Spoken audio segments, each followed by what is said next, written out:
Greetings, true believers.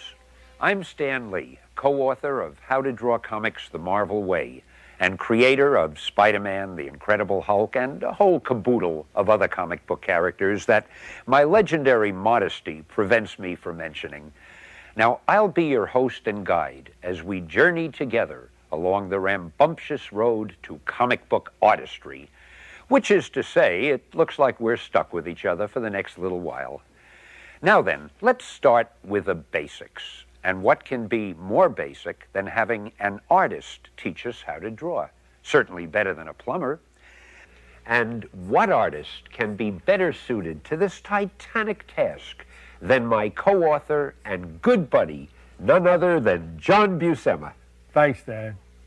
Now let's draw comics. The Marvel Way.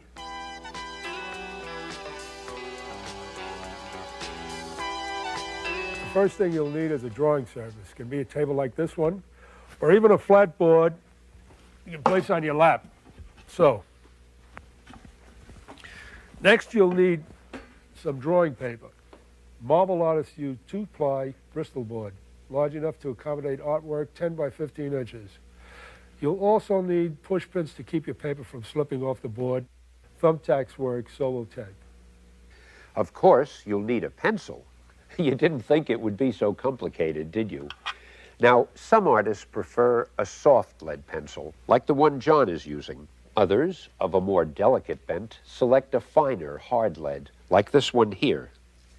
There are many different pencil grades available. Which one you choose is up to you, of course. Most professionals use an eraser like this. It's called a kneaded eraser. But since Marvelites hardly ever make mistakes, let's move on. You'll need a simple drawing pen with a thin point for inking and bordering. A brush is a must. Your best bet is a sable hair, number 3. You'll also need a bottle of black India ink, of course. Any good brand will do. These brushes are very expensive, and if you don't know how to clean them, you can ruin them. So what you do is swirl it around the water, rub it up against the glass jar, and gently rub it alongside the rag here. You come to a fine point. And let's not forget a supply of white opaquing paint to cover those rare mistakes we make from time to time. That's better. Your T-square is an invaluable tool for drawing borders and for keeping lines parallel. A triangle, too, is a necessity for drawing right angles and working in perspective. And don't forget an ink compass for drawing perfect circles. Plus, you might as well get a pencil compass, too. Any or all of these tools of the trade are available at your favorite art supply store. Now, just to make sure we're using the same language when we refer to things, let's review the various names for many of the elements that make up a typical comic book page. The first page of a story with a large introductory illustration is called the splash page. Letters drawn in outline with space for color to be added are called open letters. Copy which relates to a title is called a blurb. The name of the story is naturally called the title. An outline around the lettering done in this jagged shape is called a splash balloon. A single illustration on a page is called a panel. The space between panels is called the gutter. And I'm sure you won't be surprised to learn that this zat is called a sound effect. Copy which represents what a character is thinking is, logically enough, a thought balloon. The little connecting circles on the thought balloons are called bubbles. I mean, we'd feel silly calling them squares. The regular speech indicators are the all-important dialogue balloons. The connecting arrows on the dialogue balloon showing who is speaking are called pointers. The words in the balloons which are lettered heavier than the other words are referred to as bold words or bold lettering. And this is my favorite part, where the names are. We call it the credits, just like in the movies. All this technical stuff, which nobody ever reads, showing who publishes the mag and when and where, usually found on the bottom of the first page, is the indicia. Now, don't blame me. I didn't make up that word. Copy in which someone is talking to the reader, but which is not within dialogue balloons, is called a caption. Don't worry if you're not remembering everything this time. One of the marvelous things about video cassettes is that you can go back later and watch it again. Put it on hold while you make all the notes you want to. Oh, and by the way, don't get impatient. We'll get to the drawing part when you least expect it.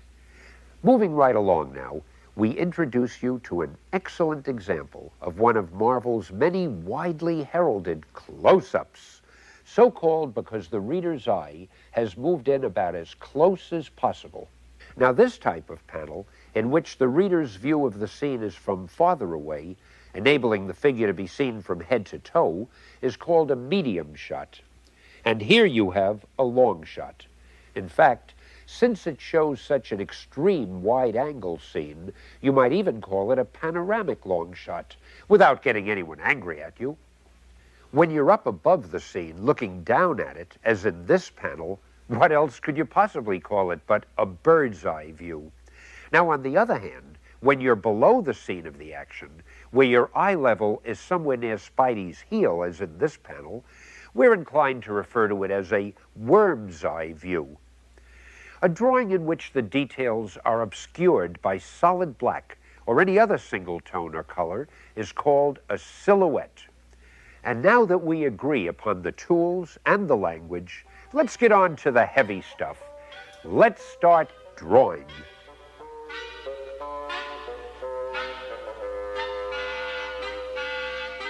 The most important thing is making your drawing look three-dimensional, making it look solid. In other words, like it's occupying space. We'll work on form using these three simple basic shapes: the cube, the sphere, and the cylinder. As we move along, you'll see that every drawing is based on one or more of these three shapes. Here we see a simple handgun, without which there could hardly be any comic books, TV action shows, or movies.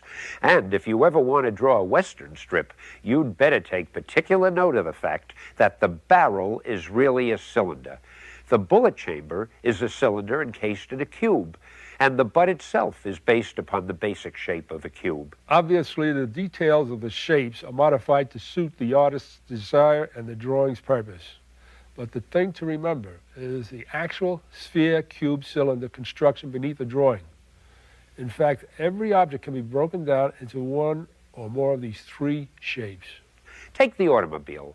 Notice how there's a large cube representing the shape of the body, with a smaller cube denoting the window and roof area.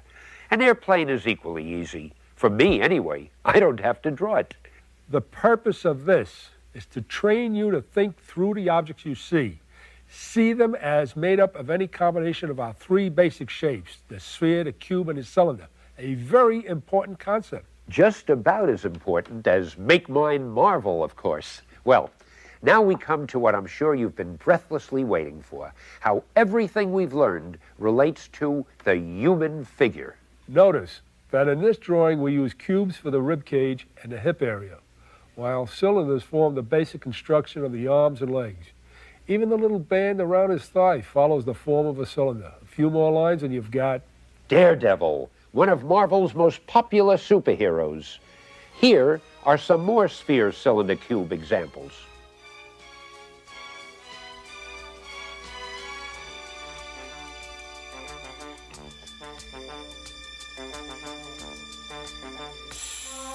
Do you notice how those shaded drawings look solid?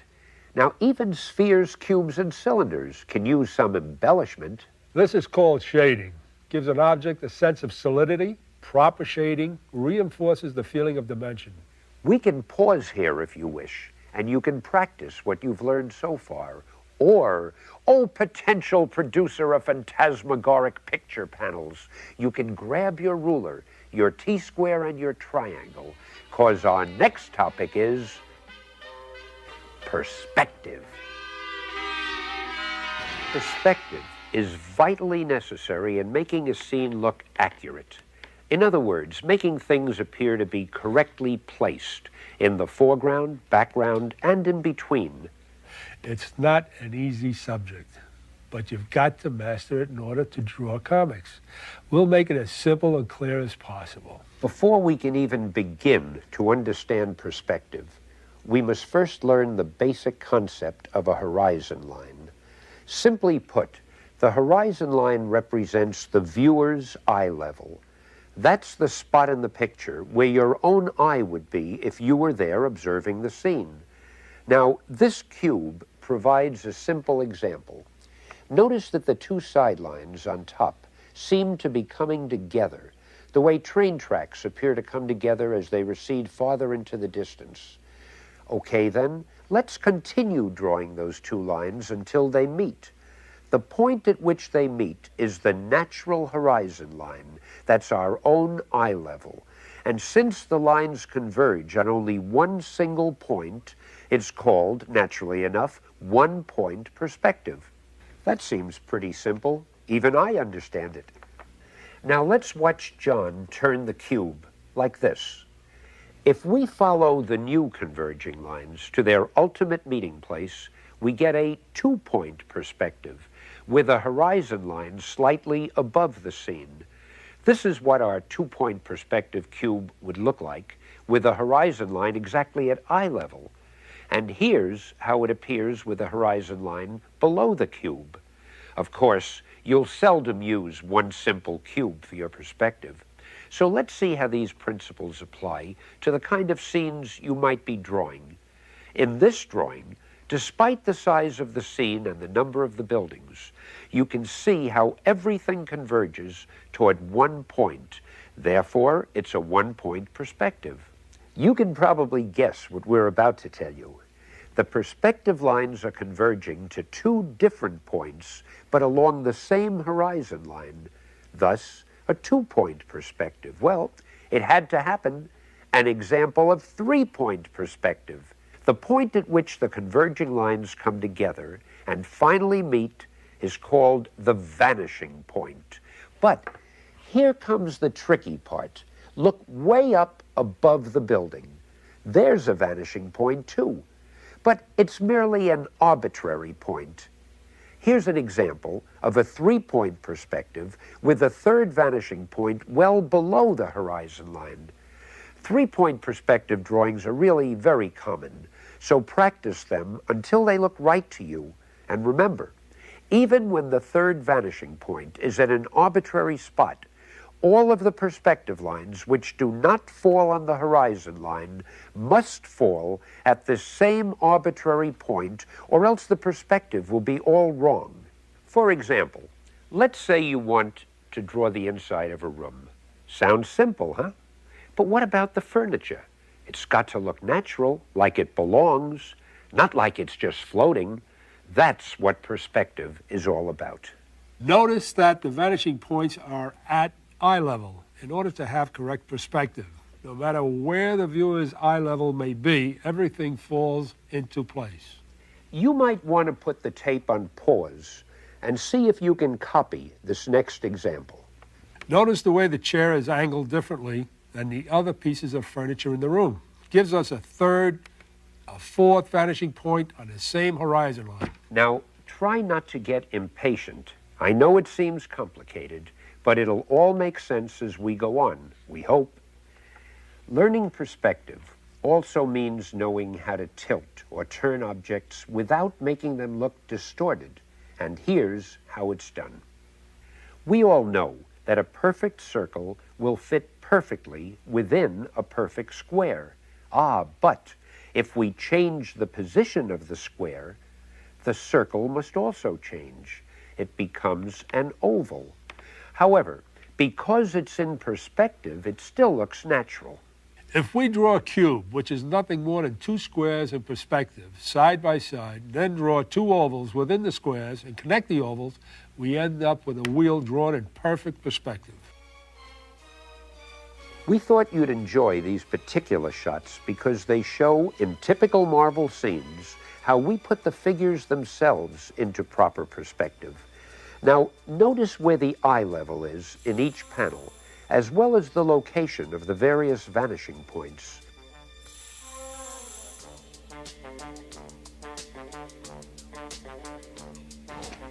Now, there might be something more important than figure drawing in comic book artwork, but we sure don't know what it is. You can't have superhero comic books without superheroes, and you can't have superheroes unless you draw their figures. But there's more to it than just drawing figures. You've got to be able to draw them the Marvel way, and that means as dramatically and as heroically as possible. So here's where it all starts to pay off. The average guy is about 6.5 heads tall. But look at this sketch of Reed Richards. Notice that he's 8 3/4 heads tall. This extra height is one of the secrets that gives Marvel superheroes proportions which the world has come to expect. His shoulders are good and wide, and his hips are real narrow. And as you'll see in a moment, the male is drawn much more angular than the female. Another thing to remember, the elbows fall just below the waist. This is true of men and women. And speaking of women, where would Reed Richards be without his stunning Sue? Notice that she, too, is 8 3/4 heads tall, with her hips much wider in relation to her shoulders than they would be on a male. Obviously, we do not emphasize the muscles on a woman. Now, discover the difference between a normally proportioned male and a heroically proportioned Marvel superhero. Note that the superhero is larger, with broader shoulders, more muscular arms and legs, a heavier chest, and even a more imposing stance. There's nothing weak-looking about the fella standing next to Captain America, but a superhero simply has to look more impressive, more dramatic than the average guy. An important point to remember is to always slightly exaggerate the heroic traits. Ignore or leave out any negative, undramatic qualities. Would you believe that virtually the same rules apply to the villains as to the heroes? Take a close look at these next two drawings of the dramatically demoniacal Dr. Doom. The illustration on top is rather ordinary. It lacks those special qualities which distinguish a Marvel panel. However, the second illustration is drawn in the dynamic Marvel style. Let's see what the differences are. Basically, there's nothing wrong with the top figure, but you can see how the one below is more exaggerated. Doc's arms and legs are heavier, more imposing. His feet are planted further apart, giving more majesty to his stance. His tunic is flaring, denoting action even though he's standing still. His chest is larger, and his hands are bigger and more powerful. The differences are subtle, but this is the way Marvel would do it. Train your eye to catch these elusive but essential variations. Still, there are exceptions to every rule. I'm sure you recognize the lovable Thing, but did you know he's only 6 heads high? And here's the Kingpin, barely 5 heads high. You see, the trick is to make him look squat without making him look like a panty waist. Incidentally, the smaller the head in proportion to the body, the heavier and more bulky the body will seem. And now that we've studied the figure, here's what you've all been waiting for.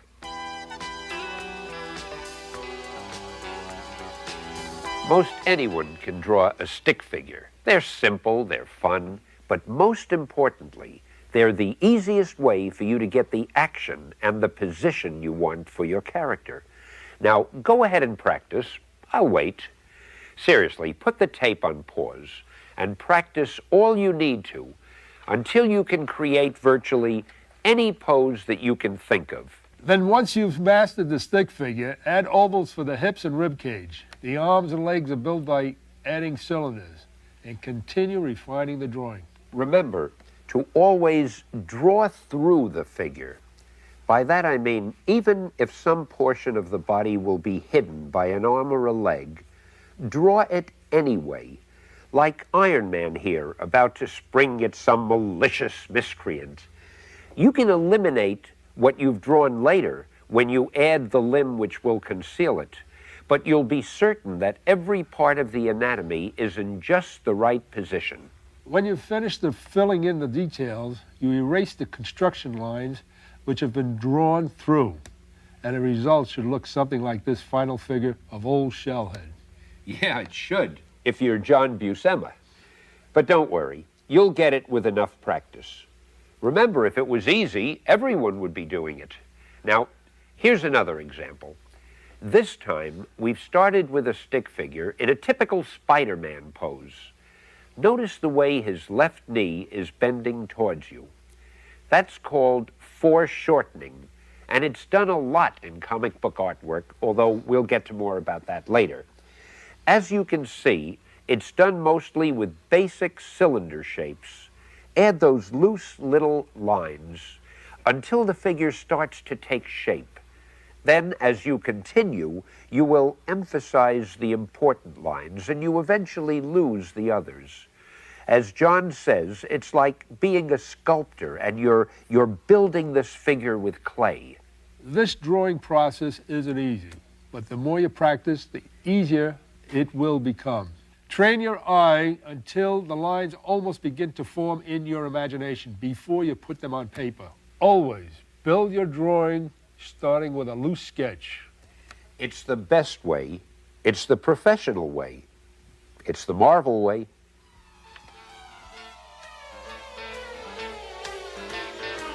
Action. It's a Marvel specialty, a Marvel trademark. Now sharpen your pencil, Pilgrim, because here's where we separate the men from the boys. Here's a series of poses depicting several different stages in the action of throwing a punch. I want you to notice how the first drawing and the last seem to have the most impact. These are the shots a Marvel artist would use. Try drawing a series of stick figures performing some action, like running or throwing a ball. Depict as many different stages of that action as possible. Familiarize yourself with the moving body. Use as many lines as you need. Don't try to do a finished drawing. Just loosen up. Try to feel the action. Well, don't just sit there, true believers. Go ahead. We'll wait for you. Hey, I didn't say we'd wait all day. All right. Compare your practice figures with these. Now, note how the action has been caught in a few simple lines. That's what you want to learn to do. Exaggerate your action, keeping your figure loose, supple, always in motion. The center line drawn through the figure from top to bottom is always drawn first. It gives you the curve or the swing that you want your figure to have. Always remember, every pose has a certain rhythm to it. With one simple center line, you can determine that rhythm and then start building your entire figure around it. Now let's study some figures in motion to see which ones we like and which we don't. And why? Both of these figures are rough sketches of someone running, but notice how much more dramatically this figure is moving. Why?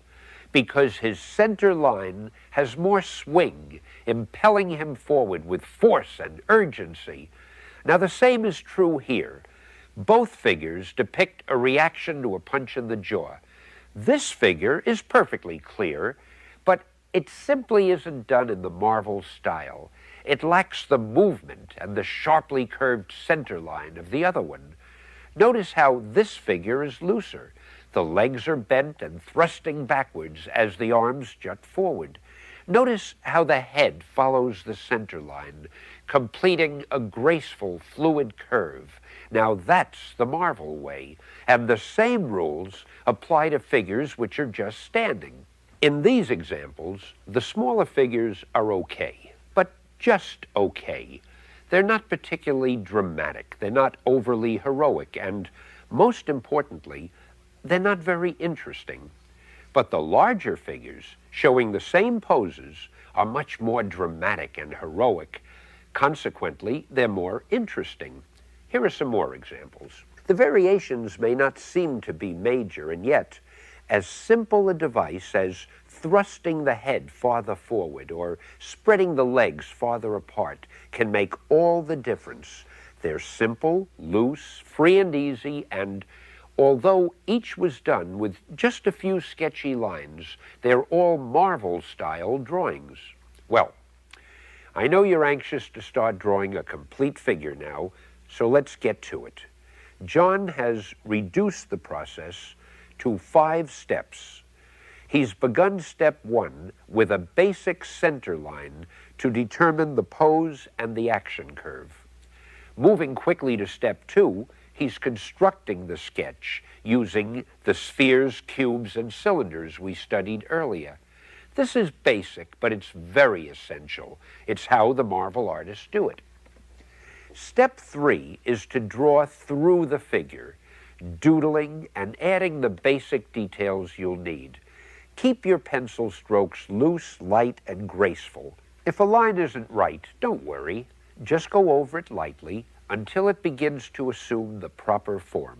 And don't be afraid to have more lines than you'll want in the finished product at this point. Remember, we're still building. Okay, once you've got the doodling lines in for all the basic details, study all the little sketch lines and now select the ones that you like the most. Go over those lines again, bearing down harder on the pencil. Take your eraser and clean up the unwanted lines. At this point, your drawing should be beginning to take shape. Remember how we added black tones, shading to our cubes, spheres, and cylinders earlier on? Notice how John gives the figure form and substance by the use of that same shading technique. And don't worry if your first figure doesn't come out looking quite this polished. If you're not satisfied, go back and start over. Be patient. Why, it might take as long as 2 or 3 days before you're as good as Big John.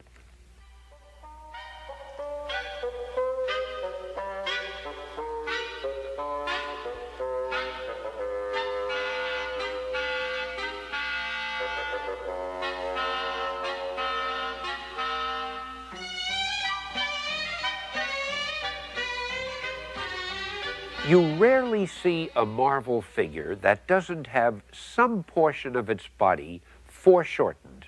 There is usually some part of the body that's tilted toward you or bent back away from you or angled in some other manner. As these pictures illustrate, when shapes are tilted away, they seem to become shorter. Here's a little demonstration you can try for yourself. I'd like you to take a drinking glass and hold it in front of your eyes. Then tilt the glass away from you, just so. I want you to notice the body of the glass seems to shorten as you tilt it. Now that's foreshortening. Notice these cubes and cylinders always shorten as they go away from you. Think of each figure as a bunch of connected building blocks. The artist's job is to arrange them in proper position, making sure they are correctly foreshortened as they tilt away from the viewer's eye. In these examples, the line drawings reveal the building blocks of each panel. Pay attention to the perspective lines, which illustrate precisely how the problems of foreshortening are solved. I'd like you to look at the thighs on our black-garbed bad guy. Now, obviously, in real life, they'd be the same size. But here, his right thigh seems to have become considerably shorter than his left. This is because it's tilted at such a severe angle and pointed almost directly at us, as revealed clearly in the block building sketch. Now, the same goes for this shot of the thing. Because they're drawn at extreme angles, see how much shorter his left leg and his right arm seem to be. It's this skillful use of foreshortening that'll make your figure really come to life.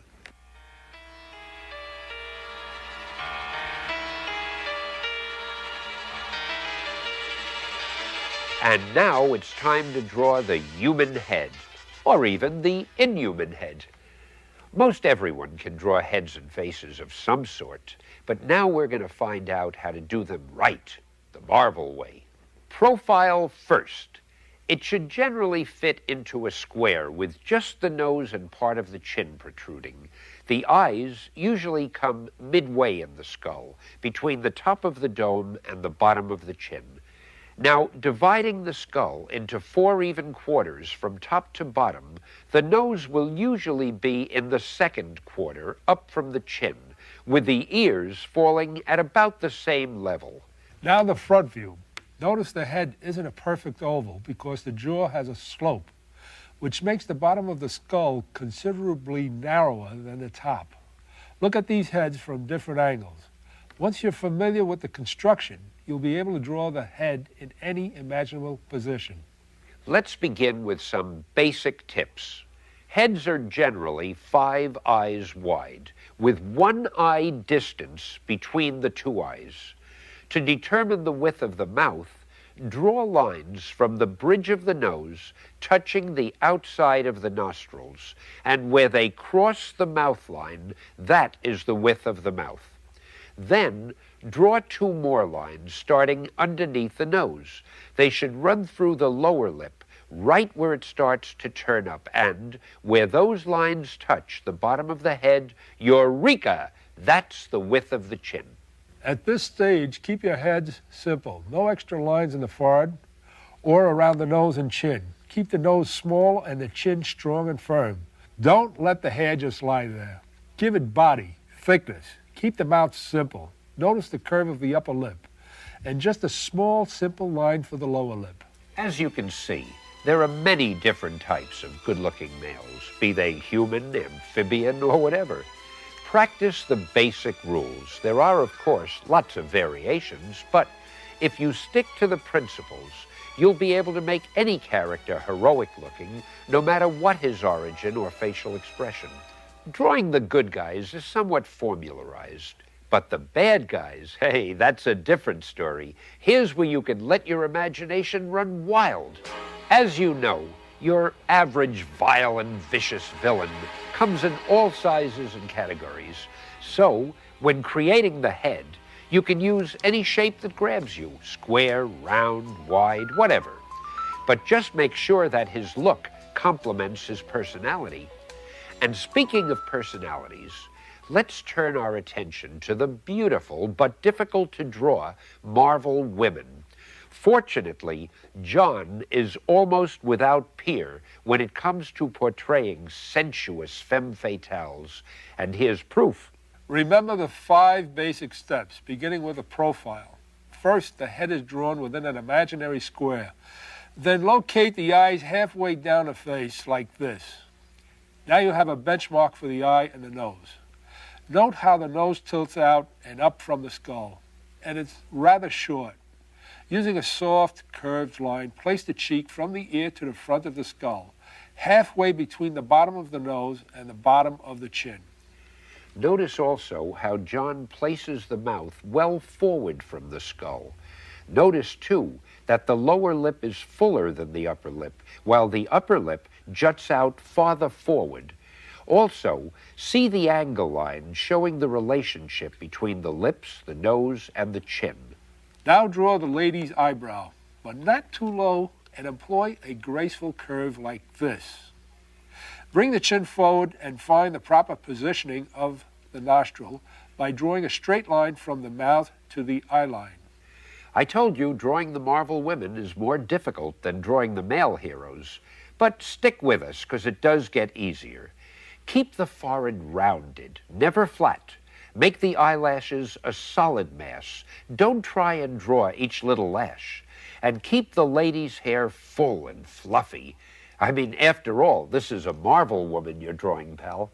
Now we'll show you how to draw a front view like this. First, start with a well-proportioned egg shape. Don't worry if it takes a few tries to get the shape right. Draw the usual eye line midway on the skull. Placing the eyes on the line is a breeze when you remember the skull is 5 eyes wide and there's 1 eye width between them. Now draw the lines from the outside of the eyes to the center line of the head.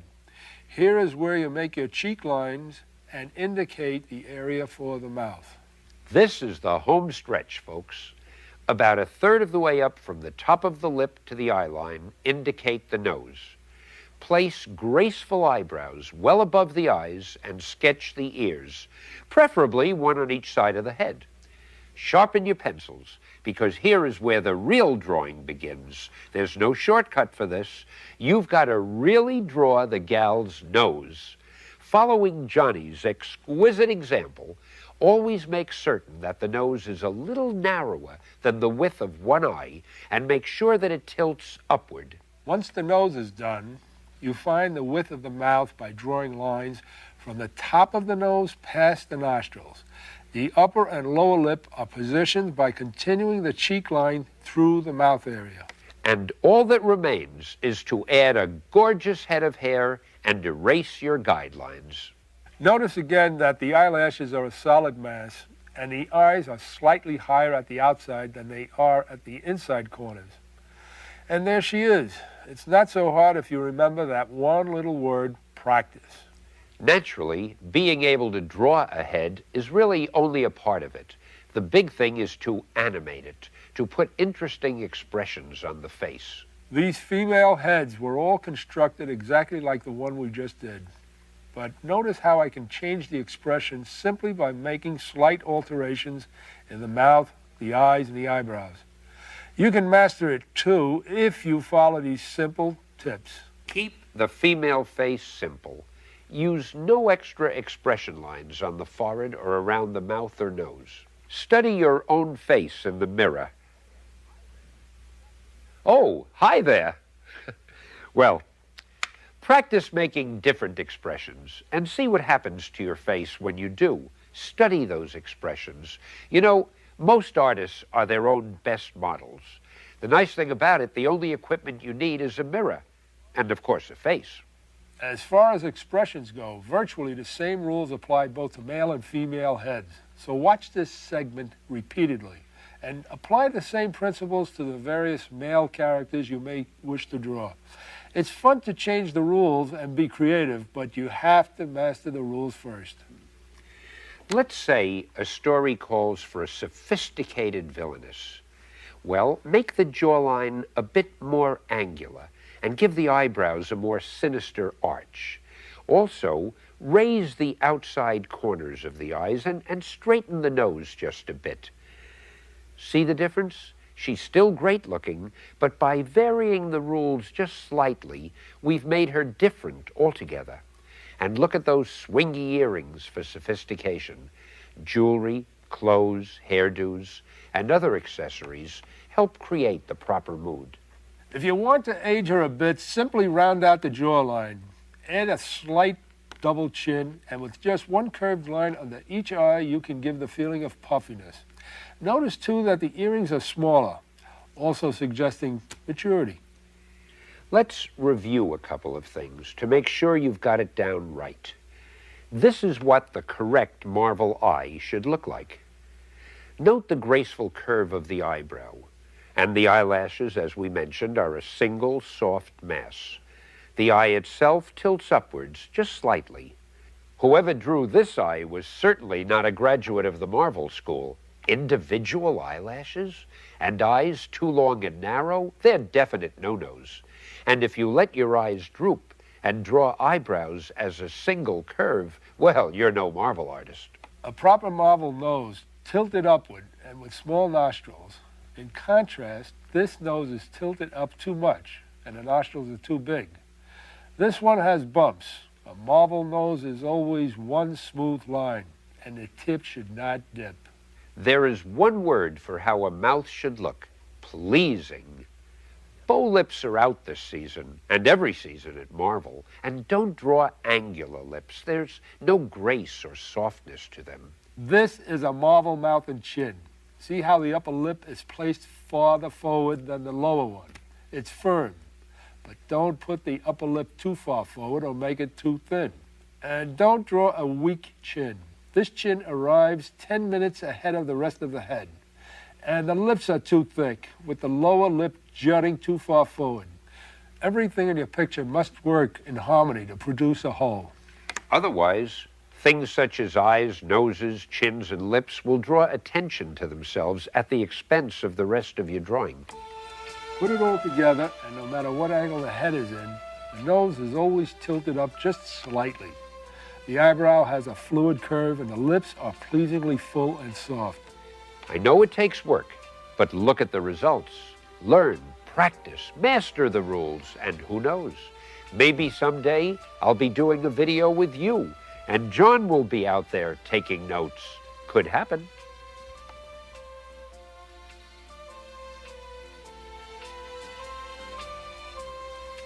A work of art, be it Rembrandt or Buscema, must have that magical ingredient of correct composition. Call it a layout, call it design. It all adds up to one vital point. You've got to put your picture together so it's both pleasing to the eye and gets the message across clearly and interestingly. The simpler, the better. That's the first rule of Marvel composition. Make your designs exciting and powerful, but keep them easy to understand. Also notice how the important elements of this panel fall within the shaded area. Important elements are grouped together rather than scattered. The shaded area, or prime shapes, are sensed by the artist as he draws. Never draw the shape first. Never squeeze elements inside of it. The picture is sketched out with the shaded areas taking form in the artist's mind. Sometimes, after a picture is drawn, too many important elements fall outside the basic shaded area.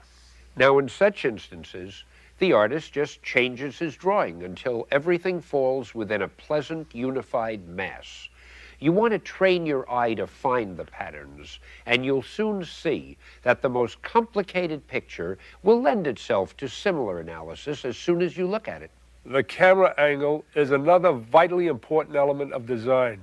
Like a movie director, you, the artist, must give the viewer's eye the best possible shot. Here we see Dr. Strange entering a room. It's a flat, unexciting camera angle, nothing dramatic or unusual about it, but by changing the camera angle, see how the scene has a sense of urgency, of impending drama. Now here's good old J. Jonah Jameson yelling at Peter Parker on the phone. It's okay, but in a word, blah. Now, look at the intensity of this angle. Poor Petey is really getting it now. And here's Dr. Doom, being his usual rotten self. It tells the story, but nothing more. New camera angle, new Dr. Doom. You see, it's more menacing, it's more compelling. In a word, we now have a better layout. Let's see camera angles the way any ordinary comic book company might do it, compared with the Marvel style. We'll use an Avengers story as an example. Here's how it would look in an average comic book. Here, a monster is breaking into Avengers headquarters. Next, a reaction shot of our three heroes. And here we see Cap, Iron Man, and the Vision rushing to do battle.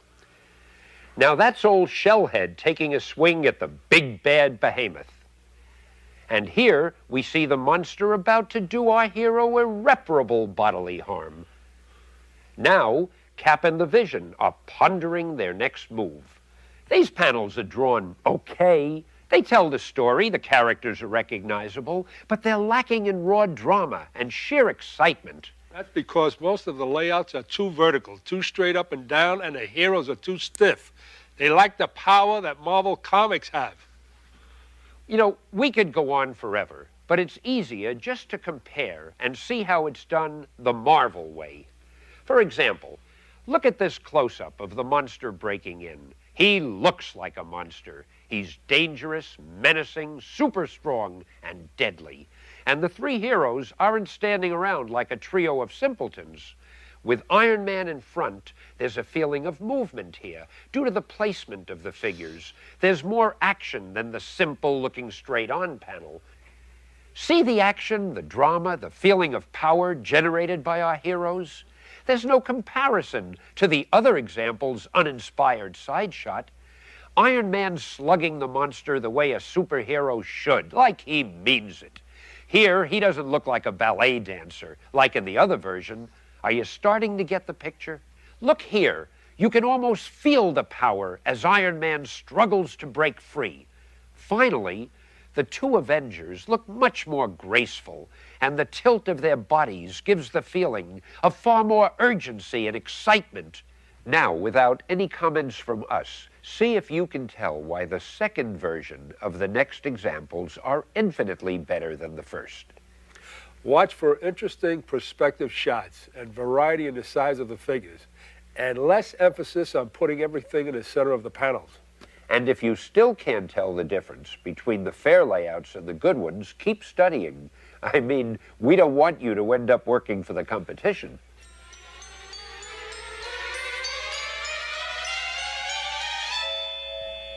Now here's where you can follow step by step exactly how a page is penciled for a Marvel comic book. Just a little video magic to give you an idea of what we're going to end up with.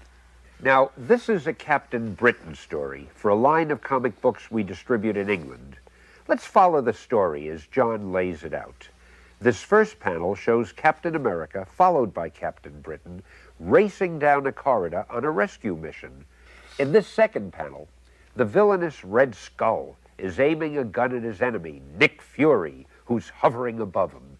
Nick is held aloft by twin jetpacks, which he wears on his back. Fury reacts in surprise as he hears his name called by Captain America. Now, this panel is a shot of the Skull firing his gun point blank at poor old Nick. In panel 4, Nick drops to the floor as Cap rushes in to help him. Panel 5 is a very dramatic angle of the Skull sighting down the barrel of a gun. Here's where we wrap it up.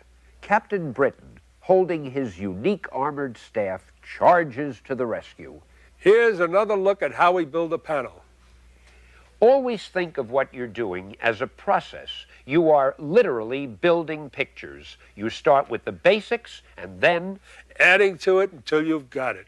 No, we don't expect you to work this fast. Even Marvelous Johnny doesn't work this fast.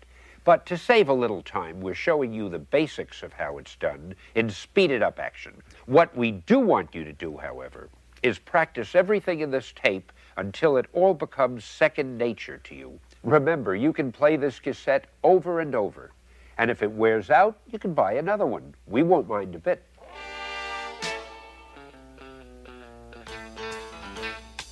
The cover is probably the single most important page of any comic book, without which you cannot tell a book by. It's got to catch the eye, and it's got to intrigue the potential reader. After all, if the reader doesn't pick it up, it means one lost sale. And Marvel doesn't like lost sales. Consequently, more thought and work go into the cover than any other page. Usually, the editor comes up with a basic idea and talks it over with the artist. If there's time, the artist will do a number of layouts until one final version is agreed upon. Now, for some typical comments and criticisms that you might expect to hear from typical Marvel editors. Not that we mean to imply there's anything typical about any aspect of Marvel Comics. Here's a sample layout for the cover of a magazine called Nova that didn't quite make it. If you listen carefully, you can hear the editor's typical, gentle, kindly observations. What's this garbage? The figures of Nova and Spider-Man are too small. They haven't got enough punch. Get back to the drawing board. Not bad, but Nova's the star of the magazine. Why am I seeing his back? Where's the drama in that? Wrong. There's too much wasted space on the right side of the cover. Hey, even though Spidey is just a guest star in this issue, we gotta see more of him. Of course, it isn't always that negative. Once in a while, you get something good, like... That's it! We get a good view of both stars, and they're larger than in layout number 1. Hey, and this is good perspective. Look, the reader's eye level is right up with the two heroes. That's the one. Great job. There are a few tricks to laying out a cover that you need to know. And here are some of them. You've got to leave enough room at the top for the logo. That's the magazine's title. And don't draw anything important here on the extreme right side of the page or on the bottom. That's where it's trimmed off at the printers. It's sort of a no man's land. Try to leave dead areas on the cover. Those are areas that are still exciting to the reader, but they're unimportant enough to be covered over by dialogue balloons or captions if the editor so decides. Always leave the drawing open for color is the expression that we use in the Marvel bullpen. Don't distract from the cover's glorious hues with too many black areas.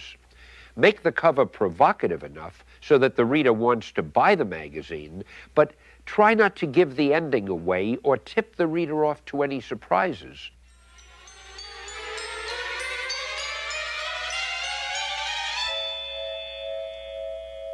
And now we're ready to put the final touch on a brilliant work. We're ready to learn the art of inking. Your illustrations may be works of art, but they can't be reproduced by the printer unless black India ink is applied to the original pencil drawing. That means that someone has to ink over the initial penciled artwork with either a drawing pen or a paintbrush, transforming each illustration into a carefully inked final product. However, an inker is not just a person who traces a pencil drawing. The inker must be an artist himself or herself. A gifted inker can make mediocre penciling look great, but a mediocre inker can also make great penciling look dull. Inking requires concentration. Therefore, you should make sure your posture is correct. Don't slouch over your drawing board. Sit up straight. Ruling lines with your brush is far more difficult than using a pen, but the results are usually worth it.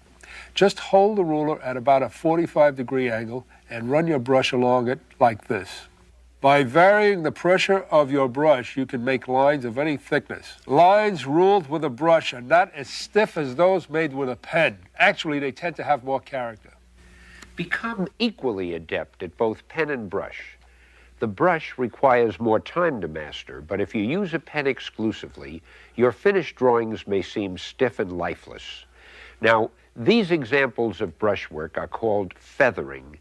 Notice how some strokes go from thin to thick. They're all done with the same brush, merely by varying the pressure you use. In case you're wondering, John is using a Winsor Newton No. 3 sable hairbrush. Same brush, different effect. John is now using the side of the brush rather than the tip. This is a very helpful technique for inking hair on a character's head, for example. Experiment with your tools. Search for different effects. Use anything imaginable to get the effect you need. Open your mind. That's what art is all about.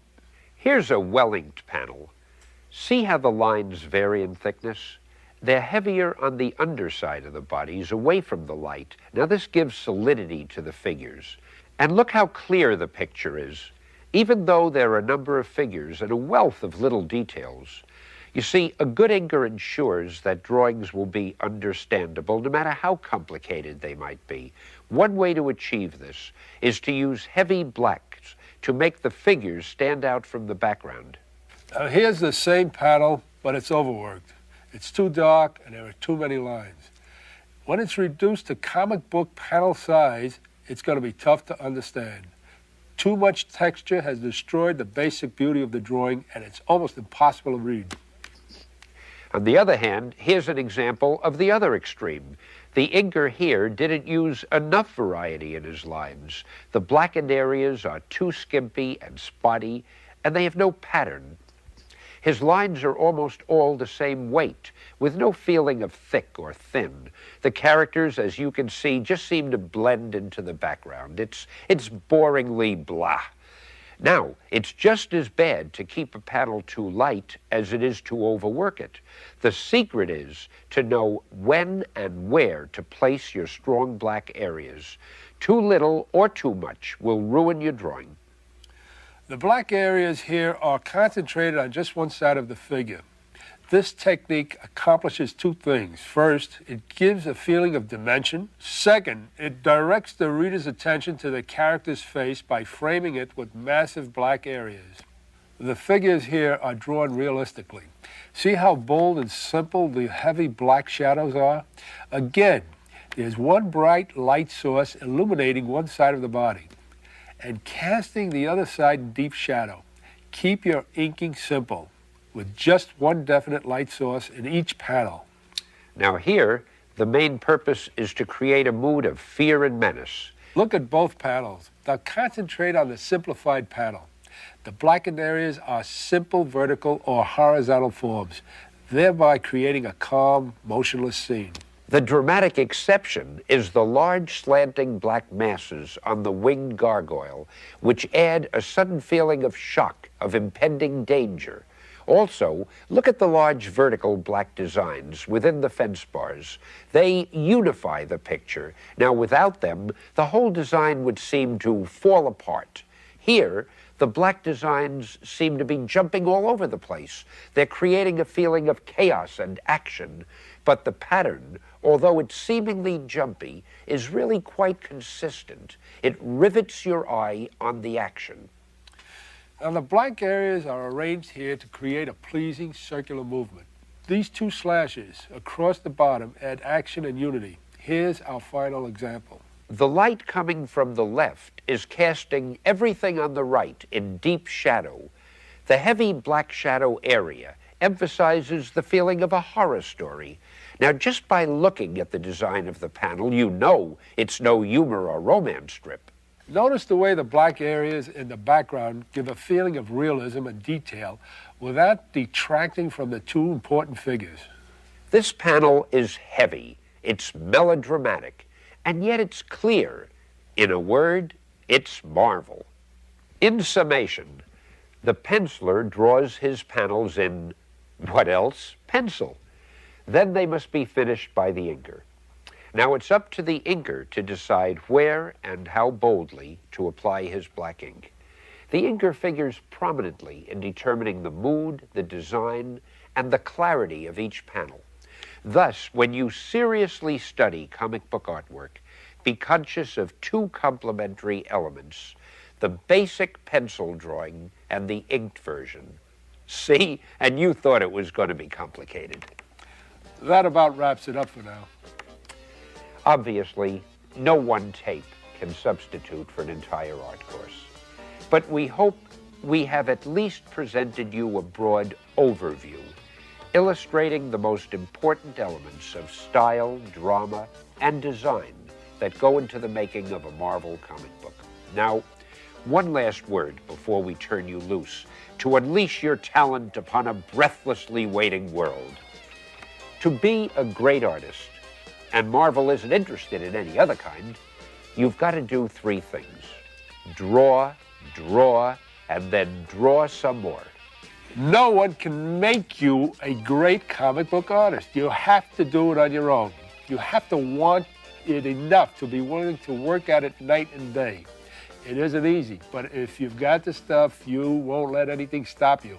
And if one day you find yourself drawing for Marvel, then we're lucky. But even if we've simply helped illuminate an art form that we all enjoy, it was still worthwhile. So hang in there, hero, and take care of yourself. Remember, the best lies just ahead.